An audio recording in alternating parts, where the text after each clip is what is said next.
Hi, welcome to the Gemara on Tet Amud Aleph. We're starting 17 lines from the bottom. The Gemara had previously been discussing the contradiction between our Mishnah, which said that Sfarim Sifrei Kodesh may be written in any language besides Hebrew. Rashbag said only Greek, and the Breita, which says that Sfarim can only be in Hebrew. So the Gemara has just offered a solution to say that maybe only Torah can be translated into Greek, and other books, Nach, may not be. And the Gemara says that we know this because of Maaseh de Talmei HaMelech, because of the story of King Talmei, and now the Gemara is going to tell us that story. De Tanya, as we learn in the Breita, Maaseh beTalmei HaMelech. There was a story of King Talmei, Shekinesh Shivim v'Shnayim Zakenim, who gathered 72 elders, v'Hichnisan b'Shivim v'Shnayim Batim, and put them in 72 separate houses or rooms. The Lo Gilal lehem al ma kinsan, and he didn't tell them why he had gathered them. V'nichnas etzel kol echad ve'echad ve'amar lahem, and he went into the room of each and every one of them and said to them, Kitvu li Torat Moshe Rabchem, write for me the Torah of Moshe, your teacher, and presumably write it in Greek because he presumably didn't read Hebrew. Natan HaKadosh Baruch Hu belev kol echad ve'echad etzah, God put a suggestion into the heart in each and every one of these elders, v'hiskimu kulan ladat echad, and they all agreed to one opinion, meaning through divine intervention, each one of these elders wrote the same thing, v'katvula, and they wrote for him as follows. I've given you the Gemara text here, but below I've brought each actual pasuk, so you'll be able to see the difference between the pasuk as they wrote it. Right, this is the Hebrew translation of the Greek that they wrote to translate the Hebrew, and you can compare that with the original Hebrew. Each time they changed it to solve a problem, and I'll be mentioning what those problems are. So, Elohim bara bereshit is what they wrote, instead of, as I'm sure you're familiar with, bereshit bara Elohim. So as to avoid any suggestion, right, the Hebrew in the original is an unfamiliar, it's a strange word order. It could be interpreted as though there is someone named Bereshit doing the creating. So to avoid that impression, Elokim bara Bereshit, God created in the beginning. E'aseh adam b'tzelem u'v'dmut, I will make man in my likeness, in a likeness, in an image, rather than the original Na'aseh adam b'tzelmenu kidmutenu, which is both plural, which is confusing since we don't believe that God is plural. And also, what does that mean, to create in God's image? So this is a much more parv, much easier to digest version of that. Vayachal bayom hashishi, vayishbot bayom hashvi'i. That's what they wrote. Again, this isn't the actual verse, but this is what they wrote. And that, of course, is in place of saying Vayachal Elohim bayom hashvi'i melachto asher asah. That God, in the original, it says that God rested on the seventh day, or God finished on the seventh day and rested on the seventh day. But they wanted it to be clear, the implication that all the work was finished on the sixth day, and then God rested on the seventh day. Zachar v'nekeva barau. He created them male and female, whereas the actual pasuk says, here we go, Zachar v'nekeva bara'am. He created them, implying sort of together, and this is because as we know, there are sort of two accounts of creation, one in which man is created and then woman is created from man, and one in which they seem to be created together at first or simultaneously. So this eliminates any confusion over that. And the Gemara even tells you here, or the Breita tells you, the lo katvu bera'am, and it doesn't say bera'am, he created them, meaning jointly, which is the actual verse. Hava erda ve'evla sham sfatam. I will go down and I will confuse their language. I will mess up their language. And that's the actual verse is Hava nerda v'navla sham sfatam. Right? Let us go down and mess up their language in the Migdal Bavel story. Again, the plural is confusing because we don't believe that God is plural, so they made it singular. Vatitzchak Sarah bikroveha. Sarah laughed. Bikroveha would be among her relatives instead of the actual pasuk. which is Vatitzchak Sarah B'kirba. She laughed internally, probably because Abraham also laughed, and only Sarah gets taken to task for it. So to avoid any questions about why that should be the case, they change it so that it seems like Abraham may have laughed at the idea he was going to have a child, but Sarah laughed publicly, and so that was what she did. It was worse than Abraham. Kiba apam hargushor v'rtanam ikru avos. That this is talking about Shimon and Levi, that they Bisodam al tavon nafshi. The end of that was Kiba Pam Hargu Ish Versanam Ikrushur, that they actually killed people, which we know they did kill people, but so that it shouldn't be said about them that they were murderers, we changed it to just, or murderers of people. They killed animals and uprooted the animals' feeding apparatus, but not that they actually killed people. We don't want to say that about, we don't want that to be in this version of the Torah that will be consumed by outsiders. Vayikach Moshe et ishto vepanav vayikivem al nosei bnei adam. Moshe took his wife and children and put them on something that carries people. The actual pasuk is down here. It says vayikivem al hachamor, but apparently it's not so nice to say that they rode on a donkey. That sort of should have been beneath their kavod, beneath their dignity. So they changed it to something that carries people. Umoshav bnei Yisrael asher yashvu b'Mitzrayim v'shar atzot 400 shana. That the Jews were in.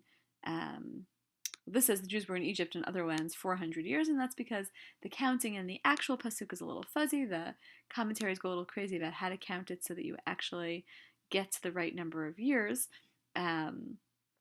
It's in the actual pasuk, it's Shoshim Shana v'Arba Shana, 430 years. So as to not have to fudge the counting, they just changed the number of years and said, Mitzrayim and other places. Vayishach et zatutei b'nei Yisrael, and ve'el zatutei b'nei Yisrael lo shalach yado. These are two psukim that occur one right after the other in Shmot Chaf Daled. So those are down. That's down here. Here's ve'alatzilei b'nei Yisrael lo shalach yado. The actual pasuk says that the na'arim get sent, that the young people, the children get sent, and so as to avoid the implication that that's who they would send to greet God, they change it to zatutei, which means like the important people. So they sent the important people of Bnei Israel, and then for the word atzilei later on, which really does mean important people, they change it to zatutei to be consistent throughout. So in other words, the story then becomes they sent the important people to greet God, not the young people, as the Torah actually says, and the important people of Bnei Israel were not harmed, etc. So that changes the story, and they change the second pasuk to have it be consistent with the first.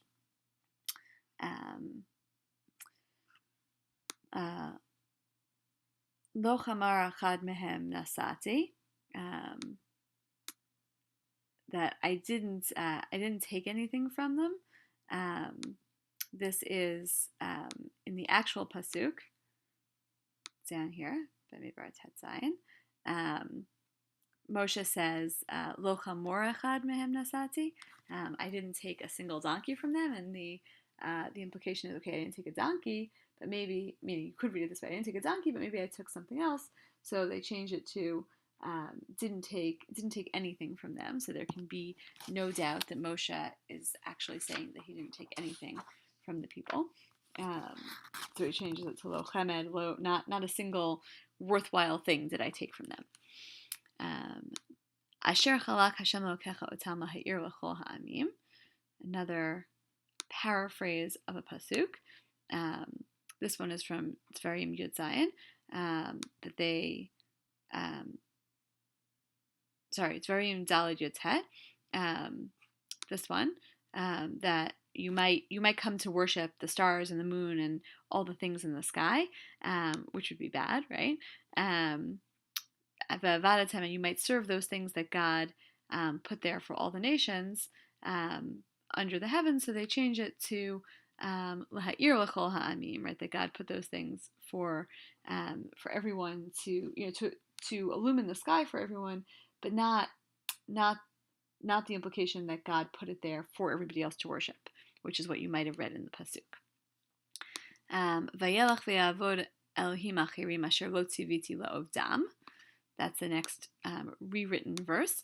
What it actually says is Vayelach ve'avod Elohim achirim v'yishtach lahem, etc., asher lo tziviti. It just says that I, God, did not command. So lest you think, I didn't even command for those things to be created. No, that's not what it's saying. It's specifically saying God didn't command us to worship those things. So again, eliminating any ambiguity about Avodah Zarah. V'katvulo, and they also wrote for him Etzirat haraglayim, the one with short legs.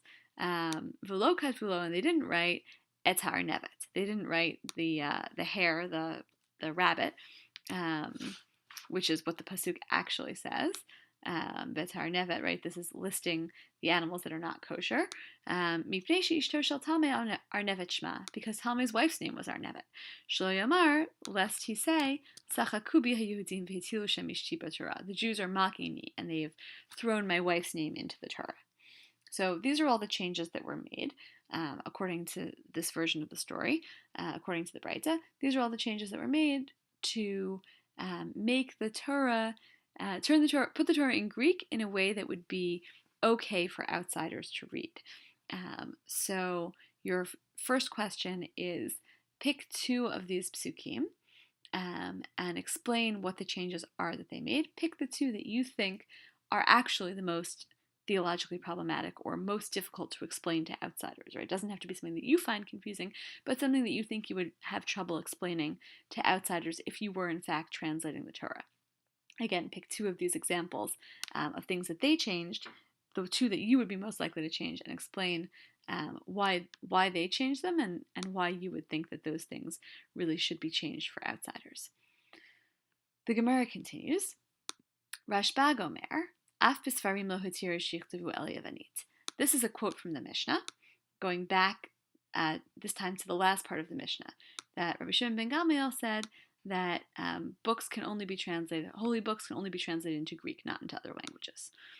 Amar Rabbi Abahu, Amar Rabbi Yochanan, a statement in the name of Rabbi Yochanan, Halacha k'Rashbag. The law is like Rashbag. We paskin like Rashbag. Books, Sfarim can only be translated into Greek, not into other languages. V'amar Rabbi Yochanan, and Rabbi Yochanan further said, my time is a Rashbag. What is the reasoning of Rabbi Shimon ben Gamliel? Why does he think that Greek is such a great language that you can translate into that one and not other ones? Amar Kra, the pasuk says, Yafta Elokim liyafet v'yishkon b'ohel Hashem. Dvarav shel Yefet yu b'ohel Hashem. The words of Yefet can be in the tense of Shem. Ve'emer gomer u'magog. An objection. I'll say gomer u'magog, meaning, okay, fine, this somehow means, this poetic verse somehow means that, God will show favor, or, right, Yaft from the root, presumably Yafet, God will show favor to Yefet, and he'll dwell in the tense of Shem. So the words of Yefet will be in the tense of Shem, but why pick Yavan, right? Why, if Yavan is one of the children of Yefet, but why this one? Why not a different one? Why not a different language? How do we know that it's specifically Yavan? Yavanit, Greek, is not mentioned in this verse. Amar Rabbi Chia bar Abba. Rabbi Chia bar Abba said, Hainu Tama, here's the reason. This is the reason. Dichtiv, because it says, Yaft Elokim liyafet, right? So using the same verse. Yafuto shel Yefet yehe be'ohel Hashem. The beauty of Yefet, right? The most beautiful part of Yefet will be in the tense of Shem. And the implication is, I think Rashi fills in for us, that Yavanit, Greek, is the most beautiful language. It's a very beautiful language.